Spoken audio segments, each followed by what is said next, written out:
y bendiga mi ser su santo nombre.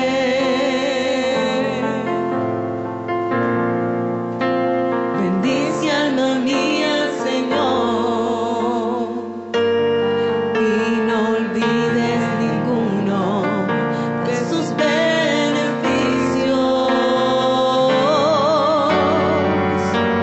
Él es quien perdona tus iniquidades, el que sana todas tus dolencias, el que rescata del hoyo tu vida y quien te corona de misericordia.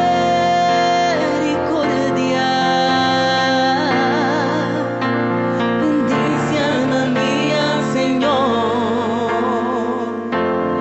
y bendiga mi ser su santo nombre. Bendice alma mía, Señor, y no olvides ninguno de sus beneficios.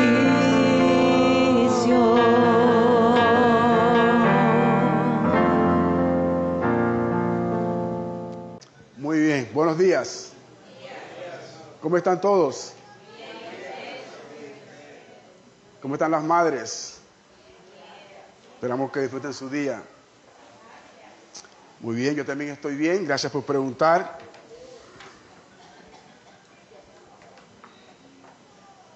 Muy bien. Agradado estar de nuevo por acá con ustedes para hacer la obra del Señor. Vamos a nuestro texto de hoy, la epístola del apóstol Pablo a los Romanos, capítulo 13. Y vamos a leer desde el versículo 1 hasta el versículo 7. Epístola del apóstol Pablo a los Romanos, capítulo 13, desde el versículo 1 al 7. Si no tiene ningún impedimento, puede ponerse de pie y así leemos la palabra de Dios. Así dice la palabra de Dios. Sométase toda persona a las autoridades superiores, porque no hay autoridad sino de parte de Dios, y las que hay por Dios han sido establecidas. De modo que quien se opone a la autoridad, a lo establecido por Dios resiste, y los que resisten acarrean condenación para sí mismos. Porque los magistrados no están para infundir temor al que hace el bien, sino al malo. ¿Quieres pues no temer la autoridad? Haz lo bueno y tendrás alabanza de ella, porque es servidor de Dios para tu bien. Pero si haces lo malo, teme, porque no en vano lleva la espada, pues es servidor de Dios, vengador para castigar al que hace lo malo. Por lo cual es necesario estarles sujetos, no solamente por razón del castigo, sino también por causa de la conciencia. Pues por esto pagáis también los tributos, porque son servidores de Dios que atienden continuamente a esto mismo. Pagad a todos lo que debéis, al que tributo, tributo, al que impuesto, impuesto, al que respeto, respeto, al que honra, honra. Oramos. Dios Padre, en este día, oh Señor, tu día del Señor, aquí estamos. De tu presencia, oh Dios, para escuchar tu palabra. Te hemos adorado con cánticos, Señor. Hemos, oh Dios, pedido perdón por nuestros pecados. Nos hemos reconciliado, Señor, por la oración, Señor, de confesión de pecados. Y ahora, Señor, esperamos que tú nos hables por tu palabra. Y pedimos que tu Espíritu Santo abra nuestros corazones para así recibir tu palabra y que tu palabra sea aplicada a nuestras vidas, Señor. Lo pedimos en el nombre de Jesús. Gracias. Amén. Pueden sentarse, hermanos. Romanos 13, versículos de 1 al 7. Controversial este texto. Pero a pocos días de las elecciones presidenciales en Colombia, nos preocupa mucho el tema de quién va a tener el poder en nuestro país. La Biblia nos enseña que cualquiera que sea el gobernante, nuestro deber como creyentes es obedecer a las autoridades en todo, con la excepción de que ese gobierno entre en conflicto con lo que Dios demanda de nosotros. Vamos a tener un nuevo presidente y tenemos que someternos, ¿verdad? Maestrados, sin embargo, hay excepciones. La epístola a los romanos, escrita aproximadamente en el 57 o 58 después de Cristo, quiere dar una amplia exposición del Evangelio a los hermanos en Roma. Este es Pablo, el escritor de esta epístola, y él quiere dar una amplia exposición a los hermanos en Roma, y también desea predicar las buenas nuevas a los gentiles residentes allí. No quiere decir el apóstol que la iglesia tenía problemas doctrinales. La iglesia de Roma, entre otras cosas, tenía buena doctrina. Pero había iglesias que no la tenían, como por ejemplo la iglesia de Galacia. Sino que el apóstol desea ampliar su entendimiento acerca de esta enseñanza. El gran deseo del apóstol es que los romanos conozcan ampliamente esta doctrina y la lleven a su vida práctica, en su relación con la iglesia y su entorno social. De manera que el apóstol empieza su carta con una gran introducción de lo que es el Evangelio. Vamos a mirar Romanos capítulo 1. El apóstol Pablo empieza esta carta no solamente con una gran introducción del Evangelio, sino también con teología, mucha teología. Vamos a leer Romanos 1 y miramos. Dice: Pablo, siervo de Jesucristo, llamado a ser apóstol, apartado para el Evangelio de Dios. Desde aquí empieza la teología de Pablo. ¿El Evangelio de quién es? Desde Dios. Dice, el Evangelio de Dios, que Él había prometido antes por sus profetas en las Santas Escrituras. Ahora dice a qué se refiere el Evangelio. Dice, versículo 3, acerca de su Hijo. Este es el Evangelio, acerca de su Hijo, nuestro Señor Jesucristo, que era del linaje de David según la carne, que fue declarado Hijo de Dios con poder, según el Espíritu de Santidad, por la resurrección de entre los muertos, y por quien recibimos la gracia y el apostolado para la obediencia a la fe en todas las naciones por amor de su nombre. Ahí está lo que es el Evangelio. Esa es la gran introducción teológica del apóstol Pablo acerca de lo que es el Evangelio. De manera que esta introducción luego se va a desarrollar en toda la carta, desde el capítulo 1 hasta el capítulo 11.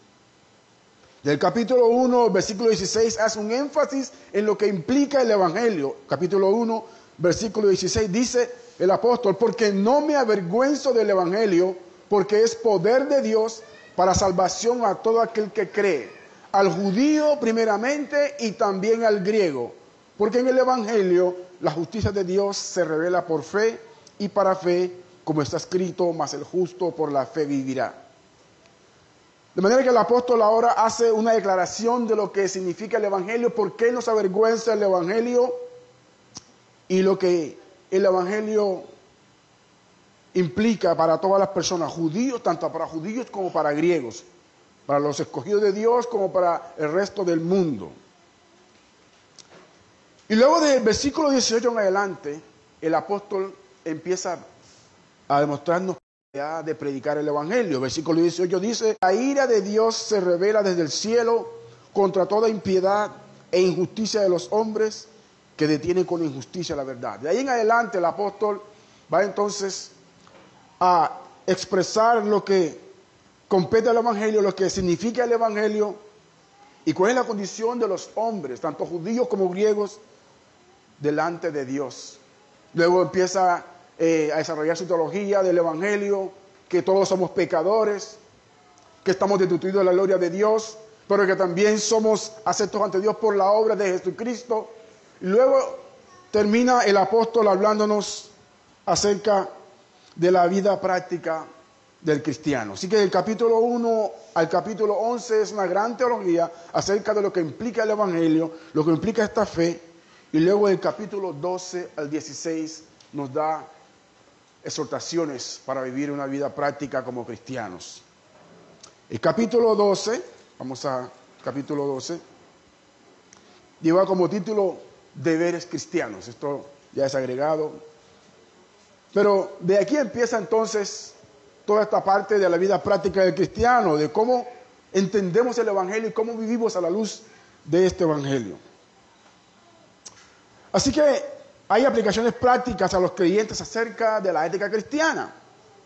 Vamos a mirar entonces nuestro texto base, capítulo 13, como introducción a una vida práctica cristiana. El título del sermón es La responsabilidad del creyente para con el gobierno humano.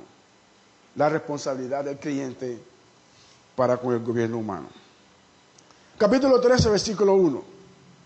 No voy a desarrollar esto por puntos, sino que por verso vamos a ver esta responsabilidad del creyente para con el gobierno humano. Versículo 1 dice: sométase toda persona a las autoridades superiores, porque no hay autoridad sino de parte de Dios, y las que hay por Dios han sido establecidas. El contexto histórico de este pasaje se desarrolla en la vida política que enfrentaban los creyentes al estar sometidos al gobierno romano. En el momento que Pablo escribe esta carta, está como emperador Nerón. Y los judíos tenían ya una experiencia acerca del trato político de los romanos para con los judíos.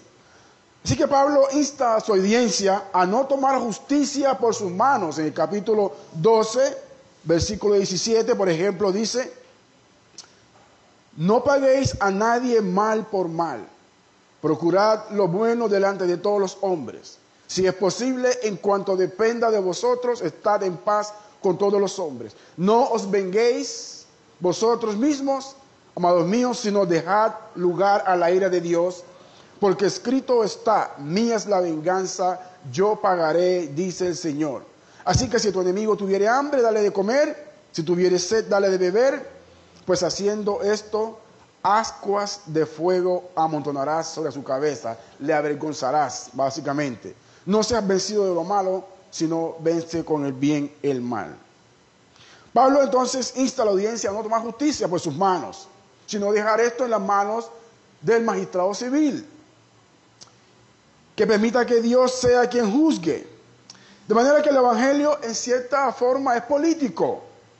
Es político no en el sentido humano de la relación de ideas y conceptos, sino desde el punto de vista del gobierno de Dios, del reino de Dios en la tierra, y que Cristo es Rey y a Él servimos y obedecemos. En esa forma el Evangelio es político. Cristo reina, Cristo Rey, tiene soberanía sobre todas las naciones. Esto es político, esto confronta a los hombres, a los seres humanos.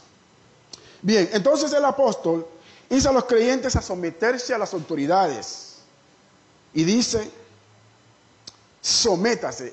Es un verbo imperativo, es una orden: sométase.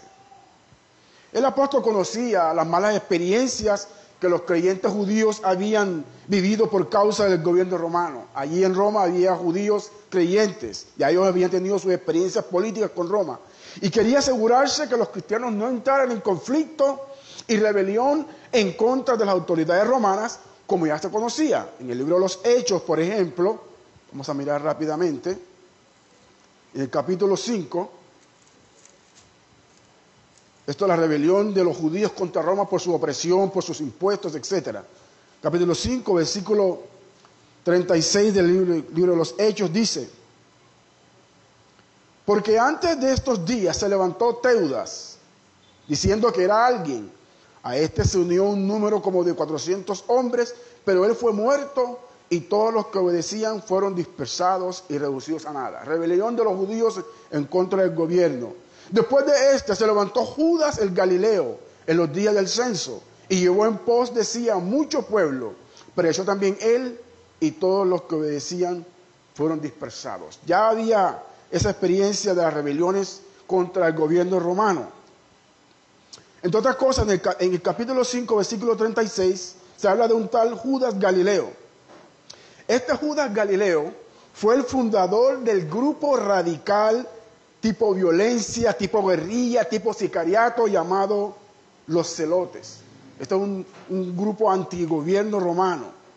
Y de este grupo de los Celotes se dice que salió uno de los discípulos llamado Simón el Celote. En Lucas capítulo 6, rápidamente miramos allí, cuando Cristo llama a sus discípulos, Lucas capítulo 6, versículo 12, dice, elección de los 12 apóstoles. En aquellos días, él fue al monte a orar y pasó la noche orando a Dios. Y cuando era de día, llamó a sus discípulos y escogió a 12 de ellos, a los cuales también llamó apóstoles. A Simón, a quien también llamó Pedro, a Andrés su hermano, Jacobo y Juan, Felipe y Bartolomé, Mateo, Tomás, Jacobo hijo de Alfeo, Simón llamado Celote. Ahí está Simón el Celote. Simón fue uno de esos guerrilleros, de esos antigobiernos romanos, de ese tipo de sicariato, de rebeldes a quien Cristo llamó. Y sabemos que lo vil y menospreciado de este mundo escogió Dios. Amén. De manera que había entonces rebelión, experiencias de parte de los judíos en contra del gobierno romano. Por eso este texto de Pablo. También insta el apóstol a los creyentes que se sometan a las autoridades, porque algunos creyentes tomaron posturas radicales en cuanto a las demandas de no conformarse a este mundo y malinterpretaban textos de la Escritura. Entre esas cosas del mundo estaba el matrimonio, el sexo, el gobierno civil. O sea, los cristianos habían tomado una postura radical de no obedecer, de tener cosas del mundo como el gobierno del mundo, no involucramos en política, el sexo, el matrimonio, etc. Todavía hoy este pensamiento persiste. Todavía hay gente que cree que los cristianos no debemos participar en política. Dios ha llamado a cada uno a diferentes vocaciones. No a la iglesia para incursar en política, pero individualmente a cada persona tiene su llamado. Y quizás aquí hay presidentes de Colombia en este salón. Así que sí podemos participar en política. Todo el evangelio es político, entre otras cosas. Bien, así que el apóstol Pablo, ¿verdad?, diciéndole a los cristianos, sométanse a las autoridades. Es irónico que ese gobierno romano fue el que llevó a Cristo a la cruz. Es irónico que Pablo diga, sométanse a las autoridades. Sin embargo, ese gobierno, esas autoridades llevaron a Cristo a la cruz y posteriormente también llevaron al apóstol Pablo a ejecutarlo. Sin embargo, el apóstol está diciendo, sométanse a las autoridades. Nuestra vida cristiana es de sometimiento al final del día. El libro de Efesios nos dice que nos sometamos. Someterse es obedecer. Toda nuestra vida de cristiana es de obediencia y sometimiento. Efesios 5:1 dice, someteos los unos a los otros. Efesios 5:22, las casadas estén sujetas a sus maridos como al Señor. Efesios 6:1, hijos, obedeced a vuestros padres. 6:5, siervos, someteos a vuestros amos, empleados, a vuestros jefes. Nuestra vida cristiana es sometimiento. Así que, por este sometimiento y por amor a Cristo, entonces, honramos a Dios. Debemos entonces someternos a las autoridades. Primera de Pedro, el apóstol también nos dice estas cosas. Vamos a mirar Primera de Pedro. Capítulo 2, versículos de 13 al 15. Este no es un texto aislado. Este es un texto que es corroborado en muchas otras partes de las Escrituras. Primera de Pedro, capítulo 2, versículos 13. Dice, por causa del Señor, someteos a toda institución humana, ya sea al rey como superior, ya a los gobernadores como por él enviados para castigo de los malhechores y alabanza de los que hacen bien, porque esta es la voluntad de Dios, que haciendo bien hagáis callar la ignorancia de los hombres insensatos. No es un texto aislado. El apóstol Pedro también corrobora esto. Tito capítulo 3, igual forma. Después de Timoteo viene Tito. Versículo 1 dice: recuérdales que se sujeten a los gobernantes y autoridades, que obedezcan, que estén dispuestos a toda buena obra. Como creyentes nos sometemos entonces a las autoridades superiores, a las instituciones, porque por Dios han sido establecidas. ¿Cuál es el clima hoy día en nuestro contexto cultural? Anarquía, desobediencia civil. No queremos gobierno, no queremos policías, no queremos un presidente, no queremos. ¿Cómo viviremos en este mundo si no hay gobierno? Sería un caos. Primera de Timoteo capítulo 2 también nos dice el apóstol. Primera de Timoteo capítulo 2, versículos 1 y 2. No solamente que nos sometamos, sino también que oremos por ellos. Dice: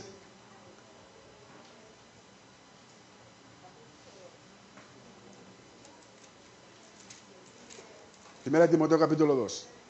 Exhorto ante todo a que se hagan rogativas, oraciones, peticiones y acciones de gracias por todos los hombres, por los reyes y por todos los que están en eminencia, para que vivamos quieta y reposadamente en toda piedad y honestidad. Nos toca orar por nuestro gobierno. Nos toca orar por nuestro gobierno no solamente para que dirijan bien el país, sino también para que nos permitan poder predicar el evangelio sin ningún problema, para que ellos mismos vengan a Cristo. Oremos por el presidente, oremos por el alcalde. Sabemos cuál es la situación, ¿verdad?, de Colombia. Sin embargo, oramos por ellos, para que Dios los traiga a sus pies, para que puedan dirigir el país bien, para que haya justicia, para que así cada quien reciba lo que merece.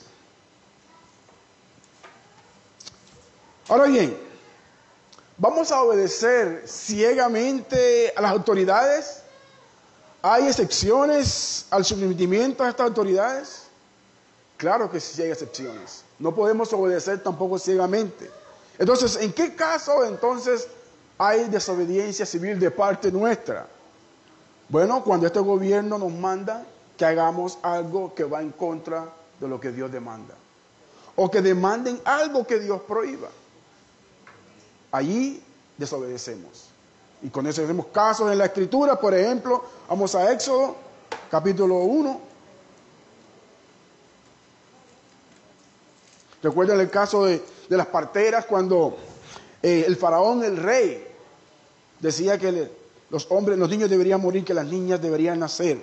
Éxodo capítulo 1, versículo 17 dice: pero las parteras temieron a Dios y no hicieron como les mandó el rey de Egipto. Ahí está la desobediencia al rey. No hicieron como les mandó el rey de Egipto, sino que preservaron la vida a los niños. Imagínense si las parteras siguen y obedecen ciegamente al rey. No hay, la simiente que había sido prometida no hubiera llegado. Versículo 18.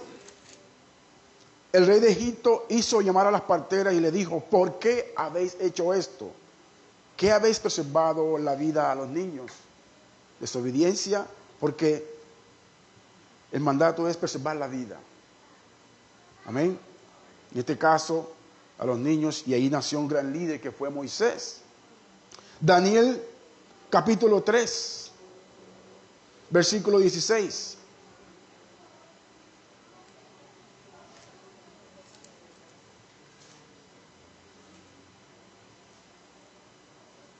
Ezequiel, Daniel, capítulo 3, versículo 16.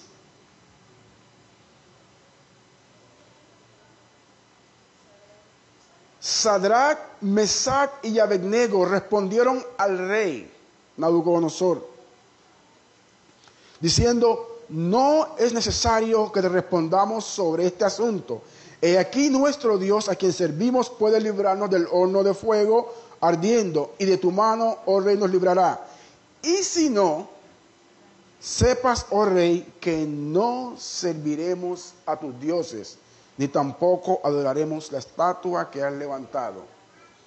El rey quería que se adorara a su Dios, y esto iba en contra de lo que Dios demanda de nosotros. Allí desobedecemos. Amén.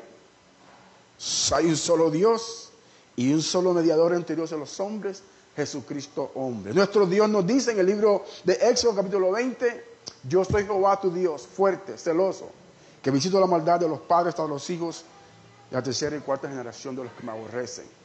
No tendrás dioses delante de mí. No te inclinarás a ellos ni los honrarás, porque yo, Jehová, soy tu Dios, Jehová fuerte y celoso. Así que si el gobierno demanda algo que vaya en contra de lo que Dios nos demanda, entonces desobedecemos. Daniel 6 también, versículo 7. Todos los gobernantes del reino, magistrados, sátrapas, príncipes y capitanes han acordado por consejo que promulgues un edicto real y lo confirmes, que cualquiera que en el espacio de 30 días demande petición de cualquier dios u hombre fuera de ti, oh rey, sea echado en el foso de los leones. Ahí está Daniel obligado a adorar, a no orar a su Dios. Versículo 10. Cuando Daniel supo que el edicto había sido firmado, entró en su casa y, abiertas las ventanas de su cámara que daban hacia Jerusalén, se arrodillaba 3 veces al día y oraba y daba gracias delante de su Dios, como lo solía hacer antes. El rey prohibía que se adorara, que se orara a otro Dios. Sin embargo, Daniel no obedeció a esta orden. Y luego, en el capítulo 4 del libro de los Hechos, ya en el Nuevo Testamento, también se les prohíbe a los creyentes a predicar el evangelio y ellos desobedecen a la orden de los gobernantes. Hechos capítulo 4, versículo 18. Hechos 4, 18 dice: y llamándolos, les intimaron que en ninguna manera hablasen ni enseñasen en el nombre de Jesús. Estaban prohibiéndole algo que Dios había mandado. Versículo 19. Mas Pedro y Juan respondieron diciéndoles: juzgad si es justo delante de Dios obedecer a vosotros antes que a Dios. 5:28, ahí mismo, es el mismo caso de predicar el evangelio o prohibir que se predicara el evangelio. 5:28. Diciendo: ¿no os mandamos estrictamente que no enseñáis en ese nombre? Y ahora habéis llenado Jerusalén de vuestra doctrina y queréis echar sobre nosotros la sangre de ese hombre. Respondiendo Pedro y los apóstoles dijeron: es necesario obedecer a Dios antes que a los hombres. Ahí está. Cuando desobedecemos al magistrado civil, cuando demandan algo que vaya en contra de la palabra de Dios, o cuando demanden algo que Dios prohíba. Pero el texto dice: sométase.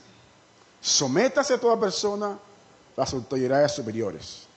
Ahí entendemos que tenemos que someternos a las autoridades, sobre todo porque estamos sometidos al Dios de toda autoridad. Y necesitamos tener un orden de autoridad en la sociedad. Una vez más, si no hay gobierno, si no hay orden, esto sería un caos. Creo que fue San Agustín, que dijo, Agustín de Hipona, que un mal gobierno es mejor que ningún tipo de gobierno. Hay gobiernos malos, sin embargo, todos ellos han sido puestos por Dios. Y Dios en sus propósitos sabe lo que hace. Nosotros solamente obedecemos. Así que vamos a ver entonces las razones por las que debemos someternos. Capítulo 13, versículo 1 de nuevo dice: sométase toda persona a las autoridades superiores. ¿Por qué? Esta es la razón. Porque no hay autoridad sino de parte de Dios. Y las que hay por Dios han sido establecidas. No hay autoridad sino de parte de Dios, y las que existen por Dios han sido establecidas. Dios es quien tiene autoridad sobre este mundo y Él es quien pone y quita reyes. Así que estas autoridades, el magistrado civil, ¿verdad?, el rey, el presidente, el alcalde, el gobernador, el juez, el gobierno de la iglesia, los ancianos, la autoridad paternal, etcétera, todos ellos han sido establecidos por Dios. Noten ustedes que hoy día, en el contexto cultural, se trata de erradicar a estas instituciones, a la familia, a Dios mismo, al gobierno, ¿verdad?, a los padres. Y eso es ese es el ambiente cultural hoy, ese es nuestro tema de hoy. La gente quiere erradicar a las autoridades que ha puesto Dios. Esto quiere decir, esta es la antítesis, esto va en contra de la palabra de Dios. Dios ha puesto autoridad en este mundo y debemos someternos a ellas. Así que vemos que toda autoridad viene de parte de Dios.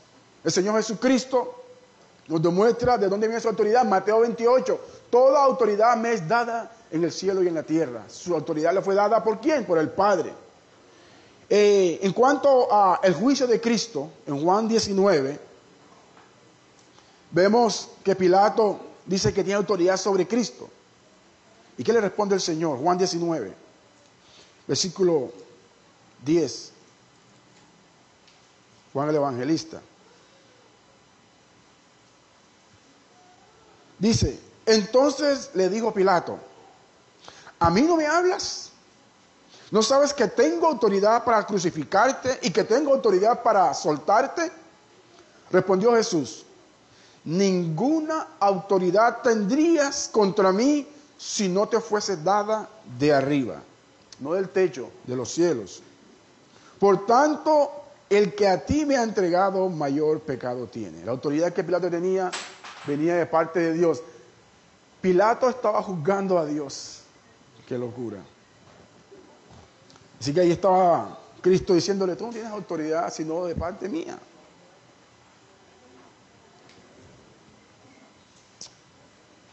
Daniel capítulo 4, versículo 17. Esto para conocer de quién viene la autoridad y nos corrobora también el profeta.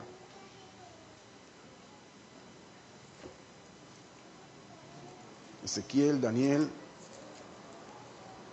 4 y 17 dice, la sentencia es por decreto de los vigilantes y por dicho de los santos la resurrección, para que conozcan los vivientes que el Altísimo gobierna el reino de los hombres y que a quien Él quiere lo da y constituye sobre Él al más bajo de los hombres. Daniel 4, 17. Así que hay razones por las que debemos someternos. Porque Dios está establecido las autoridades. Y otra razón es porque quien se opone a las autoridades, a lo establecido por Dios, resiste. Y los que resisten acarrean condenación para sí mismos. Vamos a nuestro texto base de Romanos. Una razón por la que debemos someternos es porque las autoridades son de parte de Dios y porque quien se opone a la autoridad, a lo establecido por Dios, resiste. Los cristianos nos sometemos entonces al gobierno humano porque reconocemos que Dios mismo es la fuente del gobierno en la sociedad. Si nos resistimos a las autoridades, nos estamos resistiendo a Dios mismo. Y hay consecuencias si nos resistimos. Así que es Dios quien da la autoridad, es Dios quien quita y pone reyes. Como dice Daniel, Él muda los tiempos y las edades, quita reyes y pone reyes, da sabiduría a los sabios y la ciencia a los entendidos. Proverbios 8, por mí reinan los reyes y los príncipes determinan justicia. Por mí dominan los príncipes y todos los gobernadores juzgan la tierra. Así que no nos debe preocupar quién va a ocupar el Palacio de Nariño. Dios está en control del gobierno de Colombia. Y puede que ponga un gobernante malo o ponga uno bueno, no sabemos. Esto está en sus manos, esto está en sus propósitos. Así que vamos a mirar entonces el énfasis de la labor de las autoridades. Romanos 13, Ya vimos el versículo 2. Versículo 3 dice, porque los magistrados no están para infundir temor al que hace el bien, sino al malo. ¿Quieres pues no temer a la autoridad? Haz lo bueno y tendrás alabanza de ella. ¿Por qué? Porque es servidor. La palabra en griego aquí es diáconos. Servidor de Dios para tu bien.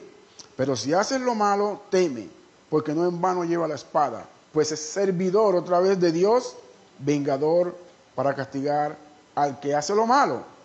Por lo cual es necesario estarle sujetos, no solamente por el castigo, por razón del castigo, sino también por causa de la conciencia. Nos sometemos porque sabemos que es Dios quien ha puesto las autoridades por causa de la conciencia, no solamente por causa del castigo. Así que estos gobiernos inconscientemente sirven a Dios, a los propósitos de Dios en este mundo. Y los gobiernos, aún los gobiernos más perversos, sirven para refrenar el mal y son obstáculos para la delincuencia. Si hay un mal gobierno, tenemos derecho a protestar, ¿verdad? La Constitución nos respalda, podemos protestar si hay mal gobierno. La iglesia también es una voz profética para decirle a los dirigentes cómo hacer las cosas bien hechas. Así que podemos exigir justicia a cualquier gobierno corrupto. Sin violencia, protestamos, podemos salir a la calle, podemos protestar en el internet, podemos protestar desde el púlpito, podemos protestar, sin embargo, esto con reverencia. Así que debemos estar claros en esto. Nos podemos oponer a las personas, pero no a las instituciones. Nos podemos oponer a los ancianos de la iglesia, a Uribe, a Petro, no sé, al presidente, a quien sea, pero no a lo que Dios estableció, a la institución como tal.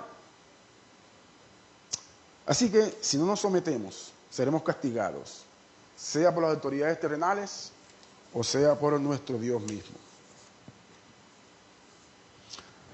Así que el versículo 5 resume todo. Por lo cual es necesario estar sujetos, no solamente por razón del castigo, sino también por causa de la conciencia. Hay que estar sujetos a estos gobiernos. Y el versículo 6 dice, pues por esto pagáis también los tributos, porque son servidores de Dios que atienden continuamente a esto mismo. El apóstol, en su exhortación de someternos y decirnos cómo debemos someternos al gobierno, nos dice ahora prácticamente cómo nos sometemos, pagando nuestros impuestos, nuestros tributos. Por esto pagáis también los tributos, porque son servidores de Dios que atienden continuamente a esto mismo. Pagad a todos los que debéis, al que tributo, tributo, al que impuesto, impuesto, al que respeto, respeto, al que honra, honra. Así que después de ese argumento teológico, al final del versículo 6, nos dice entonces, paga tus impuestos. Págala a la DIAN, págala al tránsito, paga a la alcaldía, paga el catastro, paga esa moto que tienes que no has sacado los papeles, etcétera, no sé, paguemos. Así es que nos sometemos, pagando nuestros impuestos, honrando, ¿verdad?, las autoridades, y seremos entonces unos ciudadanos ejemplo. En la época de la iglesia primitiva, Justino Mártir, se dice que le escribió una carta al rey, y le dice el rey, y parafraseando un poco, ¿no? Rey, míranos a nosotros, somos ciudadanos de ejemplo, pagamos los impuestos, oramos por el rey, ayudamos a los pobres, hacemos obras sociales, pero rey, no podemos adorarte a ti, tú no eres Dios, hay un solo Dios, el Dios de las Escrituras. El Señor Jesucristo nos enseña de forma explícita a pagar los impuestos, incluso al gobierno pagano romano, Mateo 22. Versículo 17.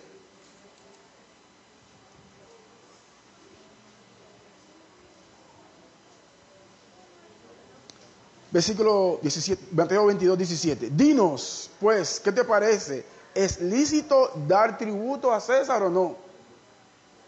Pero Jesús, conociendo la malicia de ellos, les dijo, ¿por qué me tentáis, hipócritas? Entonces les dijo, ¿de quién es esta imagen y la inscripción? Le dijeron, de César. Y les dijo, dad pues a César lo que es de César y a Dios lo que es de Dios. Paguen sus impuestos, paguen sus tributos a César. Eso es lo que debemos hacer. Pero honren a Dios. Solo a Dios alabamos. Solo a Dios adoramos. Porque en ese contexto, César era Dios. El gobierno romano había decretado que el emperador era Dios. Y esa era la causa de la persecución a los cristianos. No adoramos a otro hombre, sino solamente a Cristo nuestro Rey. Amén. También nos dice el Señor Jesucristo, nos da ejemplo de pagar de forma voluntaria el tributo del templo. Mateo 17. Tributo del templo, nuestros diezmos y ofrendas. Mateo 17, 24. Cuando llegaron a Capernaum, vinieron a Pedro los que cobraban las 2 dracmas y le dijeron, ¿vuestro maestro no paga las 2 dracmas? Él dijo, sí. Y al entrar a él en casa, Jesús le habló primero diciendo, ¿qué te parece, Simón? Los reyes de la tierra, ¿de quiénes cobran los tributos o los impuestos?